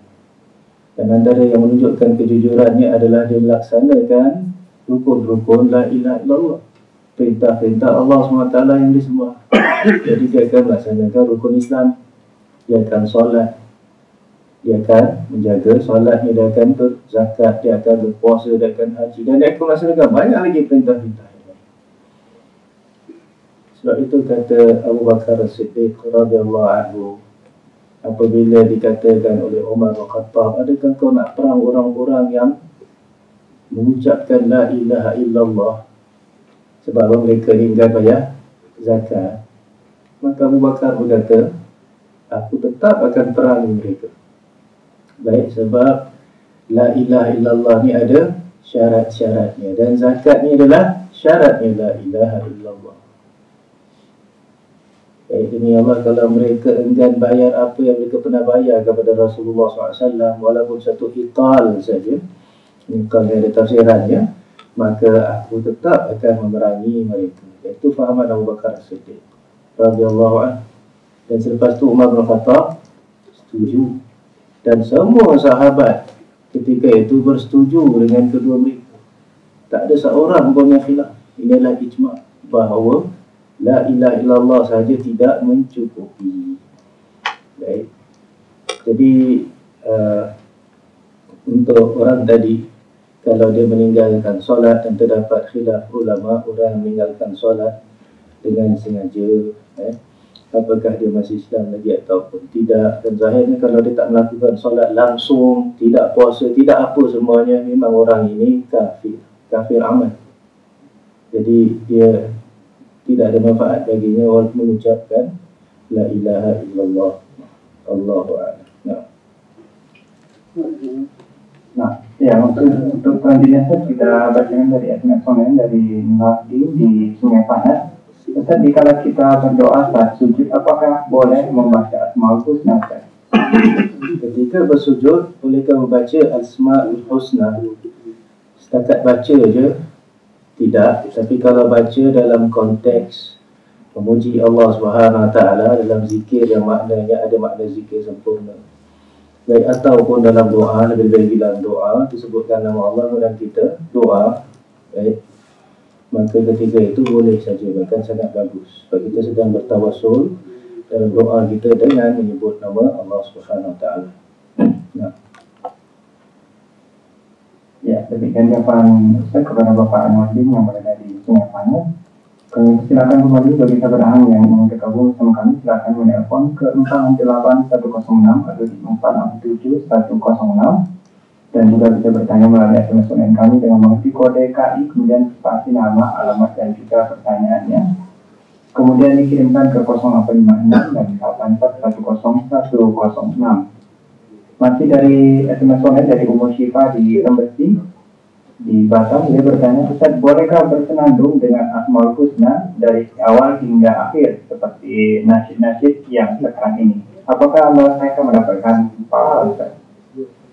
Baik, apa juga yang kita ingin amalkan, hendaklah kita periksa apakah ini yang dilakukan oleh Rasulullah SAW, yang diajarkan oleh Rasulullah SAW, yang digalakkan oleh Rasulullah SAW. Baik. Jika ini diajarkan oleh Rasulullah SAW, maka alhamdulillah itu memanglah yang kita lakukan. Dan kalau ia dilakukan oleh Rasulullah SAW dan asal satu perbuatan dilakukan oleh Rasulullah SAW adalah umum untuk umatnya mengikutnya, maka kita lakukan. Dan kalau tidak ada ajarannya Rasulullah, tidak adanya perbuatannya Rasulullah, tapi ada menunjukkan kelebihan melakukan sesuatu perkara, maka itu juga adalah dalil untuk kita lakukan amalan tersebut. Tapi kalau ketiga-tiga ini tak ada perintah, tak ada ajaran, tidak ada. Yang kedua, tidak ada perbuatannya Rasulullah SAW, dan tidak ada pula yang ketiga fadilat perbuatan tersebut, maka ketiga itu boleh tak kita lakukan. Kita khawatir bahawa dah termasuk pada sesuatu perkara yang bukan daripada agamanya yang dibawa oleh Rasulullah. Dan telah kita tahu hadis Nabi SAW mengingatkan kita bahaya melakukan perkara yang diada-adakan dalam agama, bahawa ia tertolak. Baik. Adapun perbuatan tadi kita tidak jumpa, yang menandungkan Asmaul Husna daripada yang nama pertama sampai nama yang ke-99, maka tidak terdapat satu pun daripada tiga hal demikian daripada Rasulullah SAW. Baik, jadi kita buat apa yang ada daripada Rasulullah, tinggalkan apa yang tidak dilakukan, tidak datang daripada Rasulullah SAW. Dan tujuan kita untuk apa? Tujuan kita untuk mendapat apa? Mendapat pahala keredaan daripada Allah SWT, untuk mendapat cintanya Allah SWT. Bukankah itu tujuan setiap hamba Allah SWT? Baik. Jadi kalau kita ingin Allah cinta pada kita, apa yang harus kita lakukan? Hendaklah kita ikut Rasulullah SAW. Allah dah katakan, Qul in kuntum tuhibbunallaha fattabi'uni yuhibbukumullahu wa yaghfir lakum dhunubakum. katakanlah ya Muhammad, jika kamu cinta Allah, kuntum tuhibbun Allah, benar-benar cinta Allah, kamu kata kamu cinta Allah, maka buat apa? Buat ibadat sembarang-sembarang je.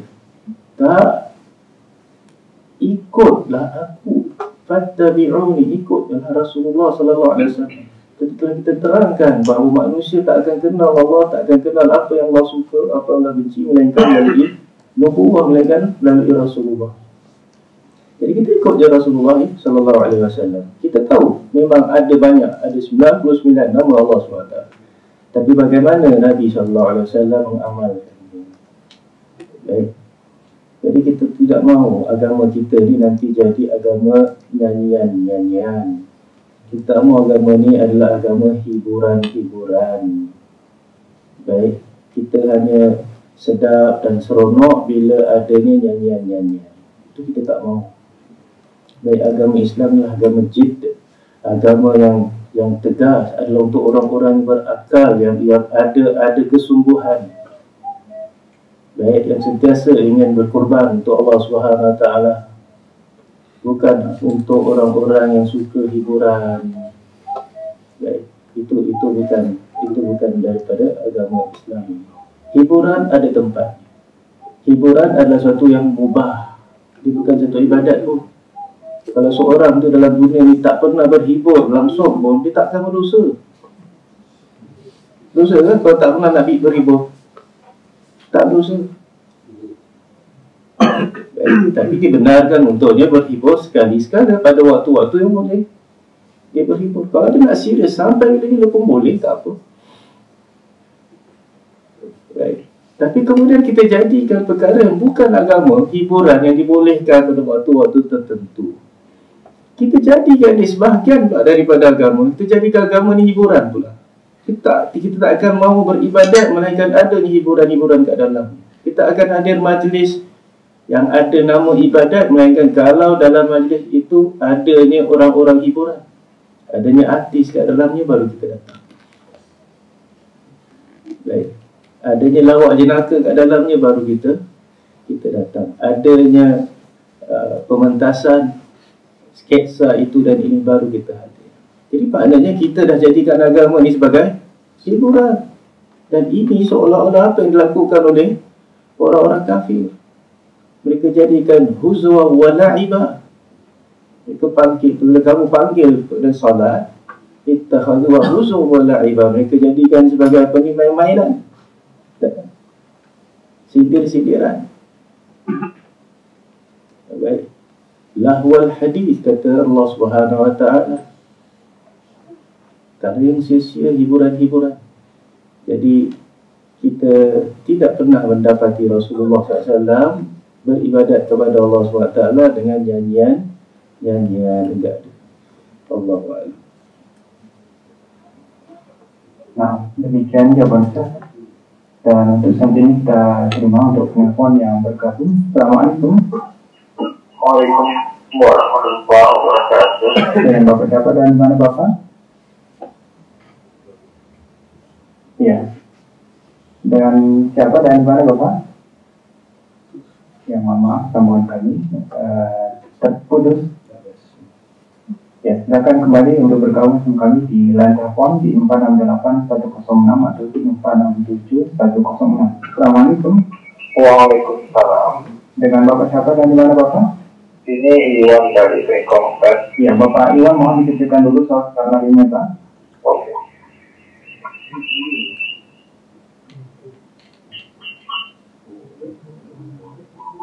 Ya, masih besar, Pak. Masih besar. Mungkin bisa menjauh dari radio, Pak. Iya. Oke. Iya, silakan. Ini saya mau menanyakan perihal masalah puasa. Nah, betul. Halo? Betul. Nah, silakan. Yang menanyakan masalah puasa nih, masalah istri saya. Dia kan puasa tahun kemarin, dia kan udah hamil. Jadi puasanya terhalang gara-gara kehamilan ini. Terus pas anak kami lahir terhalang dengan proses menyusui anaknya. Jadi begitu dia paksakan puasa, anak yang menyusui dia langsung juga. Jadi berpengaruh terhadap kesehatan anak. Itu tahun ini, ya tahun kemarin, ketika saya coba puasa, ternyata masih berpengaruh terhadap kesehatan anak kami. Soalnya dia masih diare, begitu yang puasa, air susunya sih masih mau masalahnya mungkin kandungannya menyebabkan anak kami diare. Jadi gimana dalam fikihnya masalah pembayaran fidyah dan penggantian puasa ini? Iya. Itu ya soalnya. Nah. Ya. Waalaikumsalam. Baik, permasalahan seorang wanita yang tidak mampu berpuasa disebabkan kehamilan, khawatir pada dirinya ataupun khawatirkan kesihatan janinnya, dan juga selepas itu dia menyusukan anaknya, baik dikhawatirkan tidak mencukupi susunya untuk anaknya. Jadi hal-hal ini memang adalah alasan-alasan syar'i untuk tidak berpuasa, puasa yang wajib. Baik, kemudian apakah yang perlu dilakukan olehnya apabila dia telah hilang ataupun uzur-uzur tadi telah terangkat, maknanya sekarang sudah sihat. Jadi kita tahu bahawa Allah Subhanahu Wa Taala mewajibkan berpuasa dalam bulan Ramadan. Kemudian Allah Subhanahu Wa Taala terangkan dalam ayat tersebut, "Faman kana minkum maridan aw 'ala safarin fa'iddatum min ayyamin ukhra." Siapa di antara kamu yang bermusafir, siapa di antara kamu yang sakit, dan siapa di antara kamu yang bermusafir, maka hendaklah gantikannya. Jadi kalau dia tak berpuasa, hendaklah digantikan pada hari-hari yang lain, ayyamin ukhra. Dan ini apabila dia dah tak sakit lagi, apabila dah muqim, tidak bermusafir. Jadi Allah hanya wajibkan dia berqada saja. Gantikan berapa hari yang dia tak berpuasa, gantikan pada hari-hari lain. Tidak kira tahun yang sama. Kalau tak mampu pada tahun akan datang, kalau tak mampu juga pada bila-bila saja. Kalau betul-betul tidak mampu, sebab yuridullahu bikumul yusra wa la yuridu bikumul usra. Allah menghendakikan untuk kamu kemudahan, dan Allah tidak menghendakikan bagi kamu kesusahan. Jadi kalau kita lihat orang yang wanita yang hamil dan begitu juga menyusukan, dia tidak dapat berpuasa. Kenapa?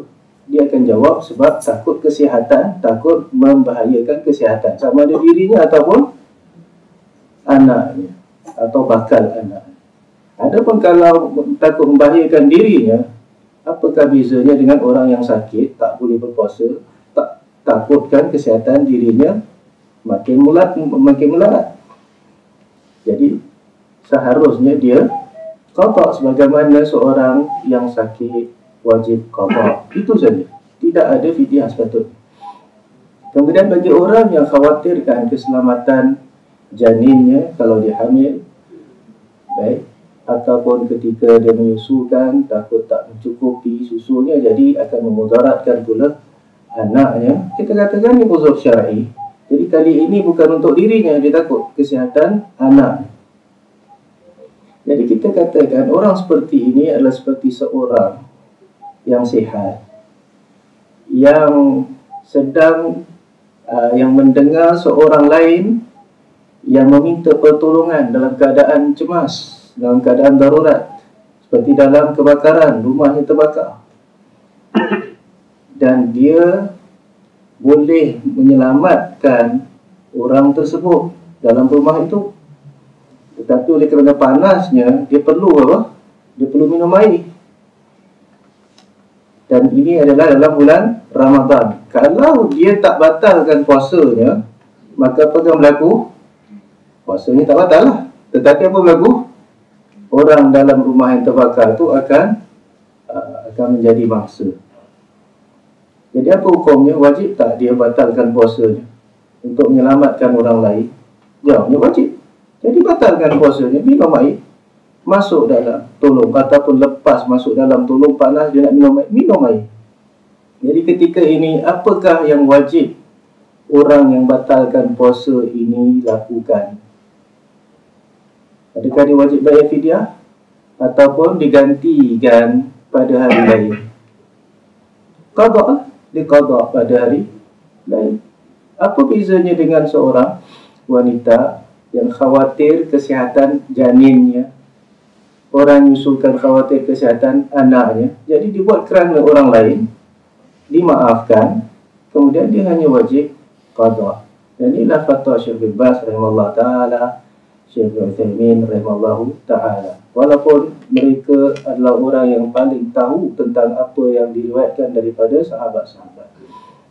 Baik, tadi tak mereka katakan ini adalah Al-Quran dan itu adalah pendapat sahabat. Mereka katakan ini masih lagi dalam bidang fiqh dan tidak ada nas yang marfu' daripada Rasulullah SAW. Jadi kita kembalikan kepada Al-Quran, zahirnya Al-Quran. Wallahu a'lam. Jadi yang wajib hanyalah qada sahaja. Baik, tidak kira berapa lama dan tidak kira berapa banyak harinya, hendaklah kita qadakan. Wallahu a'lam. Ya, demikian jawaban Ustaz dan jazakallahu atas jawabannya kepada Bapak Iwan yang berada di Bengkong.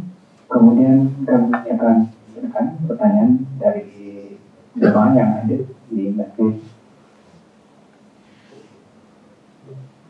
Yang kali ini berasal dari Muhammad. Beliau bertanya, Ustaz, seseorang telah menceritakan kepada saya bahwasanya Ustaznya bermimpi bahwasanya Rasulullah SAW datang dalam mimpinya, lalu menerangkan pada Ustaz itu bahwasanya dia yang terpilih untuk menyampaikan ilmunya. Adakah jikalau kita percaya pada perkara tersebut boleh membuat kita menjadi kufur, Ustaz?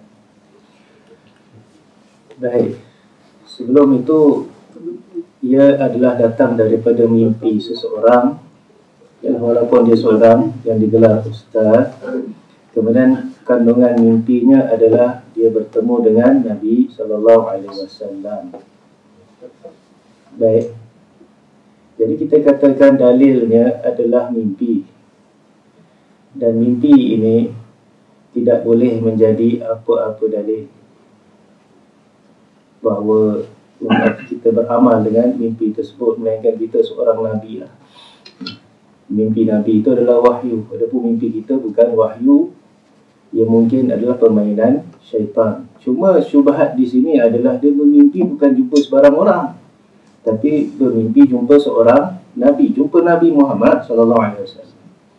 Jadi isunya adalah terdapat hadis yang sahih, ramai orang Islam tahu bahawa siapa yang melihat aku dalam tidurnya, dalam mimpinya, maka sesungguhnya dia telah melihat aku. Man ra'ani fil manami faqad ra'ani. Fa inna syaitana la yatamathalu bi. Kerana syaitan tidak dapat menyerupai diriku. Jadi siapa nampak aku dalam mimpi, maknanya dia telah melihat Rasulullah SAW. Jadi isunya, kita benarkan hadis tersebut. Kalau kita nampak Nabi SAW dan sebelum ini kita dah kenal rupa Nabi SAW, kita yakin itu dalam mimpi itu adalah Nabi. Jadi siapa yang boleh kenal Nabi SAW? Yang telah lihat Nabi SAW siapa? Sahabat, tabi'in pun tak pernah nampak. Jadi kalau mereka jumpa Nabi SAW, nampak Nabi dalam mimpi, maka yakinlah mereka itulah Rasulullah SAW. Jadi selepas wafatnya Nabi SAW. Tapi ada pun untuk orang lain yang tak pernah melihat Nabi SAW, bagaimanakah dia boleh yakin bahawa itu adalah Rasulullah? Bukankah ada kemungkinan jin datang dalam keadaan yang pada mindanya yang dibayangkan inilah Rasulullah, tapi sebenarnya bukan? Jadi adakah jin itu menyerupai Rasulullah sekarang ni dalam bentuknya yang diceritakan oleh Allah SWT? Jawabnya tidak juga. Tidak. Baik. Jadi sebab itu nak kata 100% yakin sangat payah. Apalagi bagi orang yang bermimpi sedangkan dia tak betul-betul kenal sifat-sifatnya Rasulullah sallallahu alaihi wasallam. Apalagi dalam mimpinya itu Rasulullah SAW yang dalam mimpinya itu tidak seperti Rasulullah SAW yang kita kenal dalam hadis-hadis.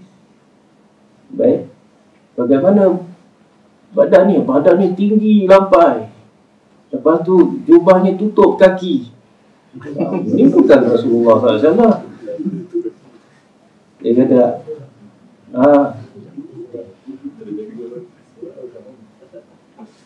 baik. Kemudian satu lagi perkara, kandungan mimpi ni kali ini bahawa ustaz ini mendapat ilmu, maka belajarlah daripadaku. Jadi kita tahu bahawa sebelum ustaz ini telah banyak ustaz-ustaz lain yang lebih hebat daripada dia, tidak, ataupun sama hebatlah dengan dia. Bahkan telah ada sebelum beliau ulama-ulama lain, dan hatta bersamaan dengan dia sekarang ini banyak ulama lain yang hebat seperti dia lah, kalau tak lebih hebat daripada dia, yang lebih hafal Quran, yang lebih hafal hadis. Baik, adakah ulama-ulama ini seperti Imam Syafi'i, Imam Bukhari, imam-imam kita, adakah mereka berkata kepada murid-muridnya, aku nampak Nabi dalam mimpi, Nabi suruh korang ambil ilmu padaku? Ataupun murid ni jumpa Nabi, terbaliklah, dia jumpa Nabi, dia kata, belajar dengan ustaz. Ada ke? Setahu kita tak ada. Dikenalnya keilmuan seseorang ustaz itu ataupun orang imam itu dengan keilmuan dia, bukan daripada mimpi-mimpi. Yang perlu kepada mimpi untuk menunjukkan keilmuannya siapa? Yang tak ada ilmu. Kalau dia dah ada ilmu, orang akan akur keilmuan dia. Orang akan akur keilmuan dia. Ulama lain, teman-teman dia akan akur keilmuan dia. Baik. Jadi kita katakan itu bukanlah dari, baik, kita lihat orang tersebut apakah dia berkata-kata dengan ilmu ataupun tidak. Adakah dia berkata dengan firman Allah, hadis-hadis Rasulullah SAW dan fahaman sahabat-sahabat ataupun tidak. Adapun kalau tidak, maka kita tinggalkan. Kalau ya, maka kita belajarlah dengan dia. Baik, ada mimpi itu pun sama ada dengan mimpi ataupun dengan tanpa mimpi tersebut. Baik. Nah, tafadhal. Nah, kemudian masih dari jemaah yang ada di Masjid Rodatul Jannah yang kali ini berasal dari Akbar di Bedok, Singapura. Beliau bertanya, adakah golongan Jahmiyah dan Mu'tazilah melakukan tasbih atas nama-nama Allah? Melakukan apa? Melakukan mungkin tasbih atau Tafwid. tasbih. Golongan Jahmiyah dan golongan Mu'tazilah adalah golongan yang menggunakan akal dalam agama mereka. Dan permasalahan mereka, isu mereka pada zaman itu adalah permasalahan sifat-sifat Allah, nama-nama Allah.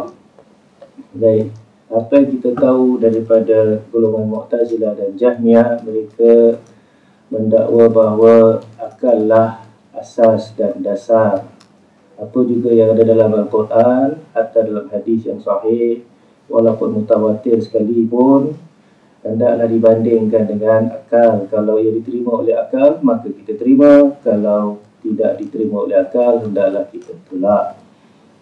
Baik. Dan mereka mendakwa bahawa mereka ingin mensucikan Allah Subhanahu Wa Taala daripada kekurangan. Jadi apa yang berlaku adalah orang-orang Jahmiyah dan Mu'tazilah ini tidak menetapkan sifat-sifat Allah Subhanahu Wa Taala yang Allah khabarkan bagi dirinya dalam Al-Quran. Mereka tidak menetapkan sifat-sifat Allah yang Rasulullah Sallallahu Alaihi Wasallam khabarkan bagi Tuhannya dalam hadis-hadis yang sahih. Jadi apa mereka lakukan? Mereka tolak, mereka takwilkan sifat-sifat tersebut. Adapun tafwid, artinya mereka mengatakan bahawa nama-nama ini tidak diketahui maknanya, tidak diketahui oleh manusia maknanya, hanya Allah yang mengetahui maknanya. Tafwid ini setahu saya tidak timbul dalam mazhab Jahmiyah, tidak timbul dalam mazhab Mu'tazilah. Bahkan yang kita tahu bahawa golongan Jahmiyah dan Mu'tazilah adalah para pentakwil sifat, dan banyak contoh-contoh takwilan mereka. Di antaranya mereka mentakwilkan sifat istiwa yang Allah Subhanahu Wa Taala itu dengan kekuasaannya Allah Subhanahu Wa Taala. Jadi ini adalah perkara yang sangat masyhur. Mereka nafikan sebabnya mereka dakwa bahawa Allah tidak bertempat dan sebagainya. Jadi tafsir itu bukan daripada kalangan Jahmiyah dan Mu'tazilah. Wallahu a'lam. Nah, dan satu soalan yang terakhir dari Azab di Bedok Singapura. Beliau bertanya, adakah saya berdosa jika saya tergambar atau ingat Allah sementara saya beriman dengan baik dalam hati dengan nama dan sifat-sifat Allah secara baik? Baik, mungkin datang dalam bayangan kita bentuk seseorang yang disangka sebagai Tuhan. Ini mungkin berlaku, tidak mustahil. Jadi adakah ada sesuatu yang kita sengaja bayang-bayangkan? Sebagian dalam soalan jawapannya tidak. Ia yang terbetik dalam hati.